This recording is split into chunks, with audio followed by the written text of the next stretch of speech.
বন্ধুরা, আমাদের চ্যানেলে আপনাদেরকে স্বাগত জানাই।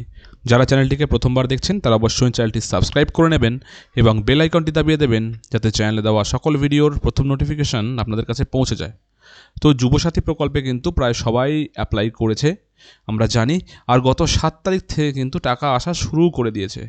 তাও এমন অনেকেই আছে যাদের জন্য আজকে এই ভিডিওটা বানাচ্ছি, যাদের কাছে আপনারা দেখতে পাচ্ছেন স্ক্রিনে এরকম হোয়াটসঅ্যাপে হয়তো information and cultural affairs department থেকে মেসেজ চলে এসেছে যে প্রিয় যুবসাথী, আমাদের অঙ্গীকার অনুযায়ী বাংলার যুবসাথী প্রকল্পে অন্তর্ভুক্ত হওয়ায় আপনাকে স্বাগত।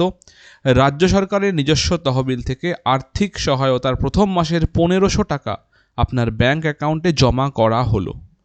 এই মেসেজ হয়তো চলে এসেছে কিন্তু আপনার ব্যাংকে এখনও কোনো টাকা আসেনি। যাদের সাথে এরকম হয়েছে তারা চিন্তা করবেন না, তারা একটু ধৈর্য ধরুন। এই ডিটেলসটি তাদের আসছে যাদের ডকুমেন্ট ভেরিফিকেশান কমপ্লিট হয়েছে তাদের। আমরা জানি প্রচুর অফলাইনে অ্যাপ্লিকেশন করা হয়েছে, অনলাইনেও অনেকে করেছে। তো যারা অফলাইনে করেছে তাদের ডেটাকে তো আগে ডিজিটাইজ করতে হবে, তারপরে তো তাদের টাকা আসবে। তো তাদের ডেটা ডিজিটাইজ করা হচ্ছে এবং তাদের যে ফোন নাম্বার সেটা ডিজিটাইজ করার পর এই মেসেজটা কিন্তু পাঠানো হচ্ছে। আমরা সম্পূর্ণ খোঁজ নিয়ে দেখেছি। তো এই মেসেজটা আসা মানে আপনার ডেটা ডিজিটাইজ হয়ে গেছে। এবার অবশ্যই আপনার ব্যাংক কিন্তু আধার লিঙ্ক থাকতে হবে, মানে ডিবিটি থাকতে হবে, এক কথায় ডাইরেক্ট বেনিফিট ট্রান্সফার যেটা। তাহলেই কিন্তু আপনার অ্যাকাউন্টে টাকা ঢুকে যাবে।